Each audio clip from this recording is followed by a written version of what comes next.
कुछ तुकबंदियाँ करने की कोशिश की थी। कविता तो नहीं कर पाता हूँ, कुछ तुकबंदियाँ कर लेता हूँ जोड़ जाड़ के, तो उन्हीं के जैसा ही लिख दिया, हूबहू लिख दिया। मिमिक्री कर दी बंदर के जैसा, हनुमान जी जैसा किया।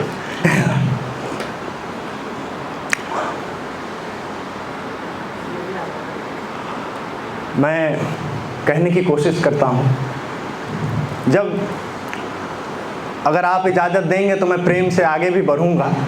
मैं क्योंकि आज देश जिस हालत में है वहाँ प्रेम की बात करना बहुत ज़रूरी नहीं है, पर मैंने जो बचपने में जो कविताएं लिखी थी वो वहाँ से शुरू करूँगा, और आप जैसे जैसे इजाज़त देंगे मैं कुछ और भी पढ़ दूँगा।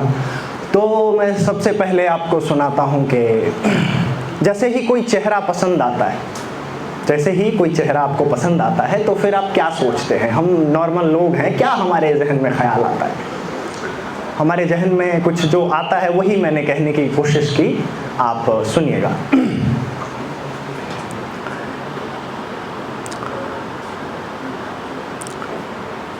तेरा दीदार ना हो तो ये आंखें लाल हो जाए, पलट कर देख ले तू तो नवाबी चाल हो जाए। नहीं पड़ता फर्क दिख जाए कोई अप्सरा मुझको, जरा सर के तेरी चुनरी ये दिल बेहाल हो जाए। पर सिर्फ चेहरे के पसंद आने से बात बनती नहीं, गुणों को भी पसंद आना जरूरी है। आदमी की खूबसूरती उसके जहन से ज़्यादा होनी चाहिए, चेहरे से कम होनी चाहिए। दिखता तो मैं बंदर जैसा ही हूँ वैसे, मैं आपको बता रहा हूँ कि और जब प्यार बढ़ता है प्रपोज करने की इच्छा होती है, और प्रपोज करना साहब इतना आसान काम तो है नहीं, मुश्किल है। क्या मुश्किलें आती हैं मैं बताता हूँ।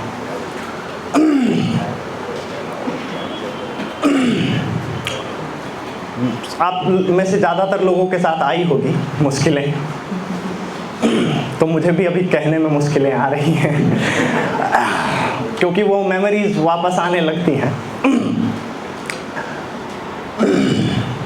कैसा हुआ था अपना वाला, आपके वाला कैसा हुआ था? वही मैं कहता हूँ कि जब जहाँ में सबको तो एक दिन किसी से प्यार होता है, खुली आँखों से तब रातों का बेड़ा पार होता है। ये दिल बेचैन रहता है सदा इजहार करने को, लबों को बोलना लेकिन नहीं स्वीकार होता है। ये समस्या है साहब, ये समस्या है। लब बोल नहीं पाते हैं, लब बोल नहीं पाते हैं।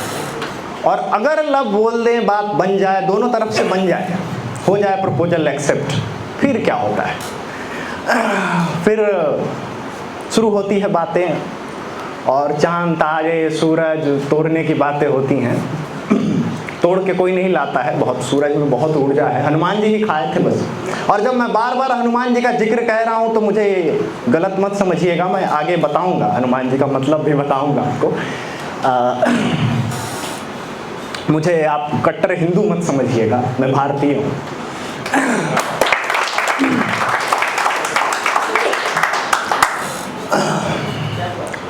फिर जो समस्याएं उखड़ उखड़ के सामने आती हैं साहब, तब समस्या नहीं होती, बड़े खुशी के दिन होते हैं, अच्छे दिन होते हैं। मैं कहता हूँ, दो पग मैं चलूं तो फिर दो पग तुम चले आओ, कटेंगे दुख भरे ये दिन कि तुम इनसे न घबराओ। अमा एक शब्द है इसमें, अमा मतलब अमावस्या। अमा की काली रातों में भी मैंने चाँद देखा है। कैसे देखा साहब? फैक्चुअल बात करता हूँ, कोई बेफिजूली बात नहीं करता, कि चांद तो उगता नहीं है ना अमावस्या के दिन, तो कैसे देखा? मैं फिर से कहता हूँ कि अमा की काली रातों में भी मैंने चाँद देखा है। यकीना हो तो जाओ और शीशा देख कर आओ।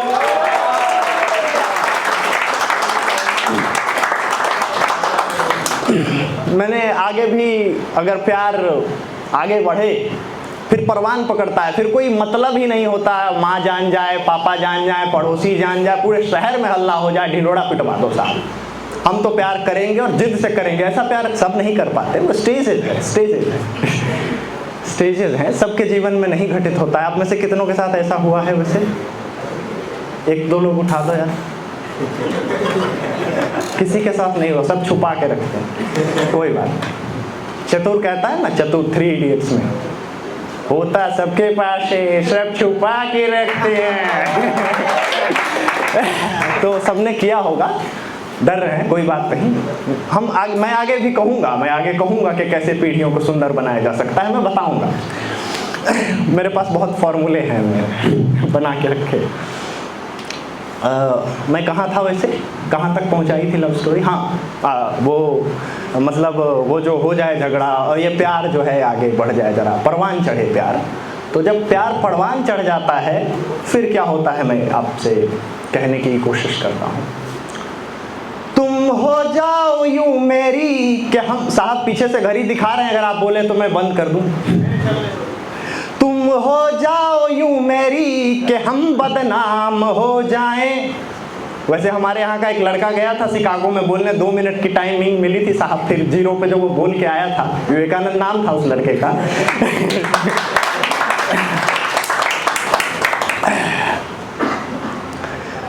जहां में सबको तो एक दिन किसी से प्यार होता है, ये तो पढ़ चुका था ना मैं, प्यार परवान चढ़ा चुका था, प्यार जरा परवान चढ़ चुका था।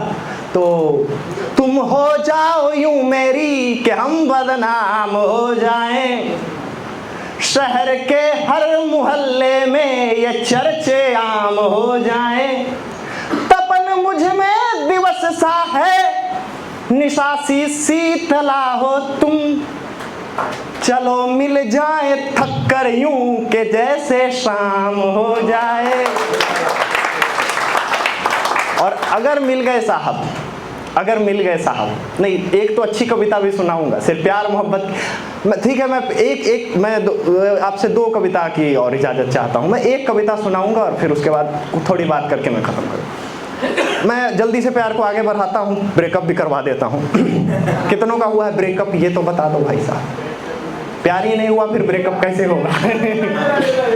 तो आपका प्यार नहीं हुआ था, फिर ब्रेकअप कैसे हुआ? प्यार वाले समय तो हाथ नहीं उठाया था आपने। चलो, अनुप्रास अलंकार यहाँ पे कितने लोग समझते हैं? एलिट्रेशन, एक हाथ उठा है, 2 उठ गया। चलिए गूगल कर लीजिएगा बाद में, मैं कहता हूँ आपके काम की चीज़ बताता हूँ। माफ़ कर दीजिएगा उनको जिनसे आपका ब्रेकअप हो गया, आपकी भी कुछ गलतियाँ रही होंगी, उनकी भी रही होंगी, दोनों तरफ से गलतियाँ होती हैं, माफ़ करिएगा उनको। बशीर बद्र साहब ने एक शेर कहा था कि कुछ तो मजबूरियाँ रही होंगी वरना ऐसे कोई बेवफा नहीं होता। कुछ मजबूरियाँ थी तभी ब्रेकअप हुआ। उस पर मैंने जो लिखने की कोशिश की मैं आपको कहता हूँ कि बिछड़ के तुझसे मरना था मगर मैं जी के आया हूँ, भरे हैं जख्म दिल के अब उन्हें मैं सी के आया हूँ। अब अनुप्रास अलंकार वाले साहब गिनती गिने। माँ पे अनुप्रास अलंकार करने की कोशिश की है, मैं हाथ उठाऊंगा माँ पे।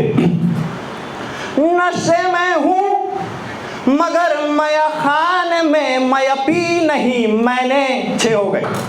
नशे में हूँ मगर मया खान में मयपी नहीं मैंने, नशा तेरी जुदाई का है आंसू पी के आया हूँ।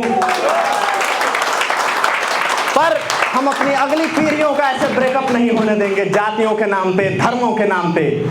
सरदार जी बैठे हैं, सर को इतना भी न झुकाओ कि दस्तार गिरे, कुमार विश्वास साहब ने कहा था। अब मैं कहता हूं कि मुझे अपना भारत बनाना है, जवान पीढ़ियां बैठी है। अब मैं प्रेम से बाहर आता हूं, ब्रेकअप हो चुका है अपना। तो जवान पीढ़ियों के नाम हम कौन लोग हैं? जब हमसे पिछली पीढ़ियां पूछती हैं कि तुम क्या करोगे आगे चल के, तो उनको समझ नहीं आता कि कोई लड़का रैप कर रहा है, ये क्या होता है साहब। मैं गांव से आया हूं इसलिए मुझे, मेरे यहाँ लोगों को और नहीं समझ में आता है। कोई यूट्यूब पे वीडियो बना रहा है, लाइक कर रहा है, वो उसमें अपना कैरियर सोच रहा है, तो उनको समझ नहीं आती। और उनका सोचना जायज़ है, उनका सोचना जायज़ है। उन्होंने दुख देखे हैं और हमें उन्हें विश्वास दिलाना होगा कि उन्होंने जो हमें बनाया है वो सही बनाया है। हम अपने पैरों पे खड़े हो सकते हैं। हम कौन लोग हैं मैं बताता हूँ आपको। हम भारत के लोग हैं। हम कौन लोग हैं मैं बताता हूँ। हम शंकर के वंशज हैं। भाई ने कहा था कि विष पी लिया, ऐसा कुछ विष जैसा कुछ कहा था, तो गले में कंठ में विष धरने वाला शंकर त्याग के उस शंकर के वंशज हैं। हम राम के वंशज हैं, हम कृष्ण के वंशज हैं, हम बुद्ध के वंशज हैं, हम ईसा मसीह के वंशज हैं, हम हुजूर सल्लल्लाहु अलैहि वसल्लम के वंशज हैं, हम मोहम्मद के वंशज हैं, हम गुरु नानक के वंशज हैं, हम गुरु गोविंद सिंह के वंशज हैं। मैं और हम सब विवेकानंद के वंशज हैं, अब्दुल कलाम के वंशज हैं, ओशो रजनीश के वंशज हैं। आप में से कितनों ने ओशो रजनीश का नाम सुना है? वैसे ओशो रजनीश के वंशज हैं साहब। सबके सद्गुणों पे हमारा अधिकार हो सकता है। इन सब के स्वप्नों के हम अधिकारी हो सकते हैं। हम आज के यथार्थ के हीरो हो सकते हैं, नायक हो सकते हैं।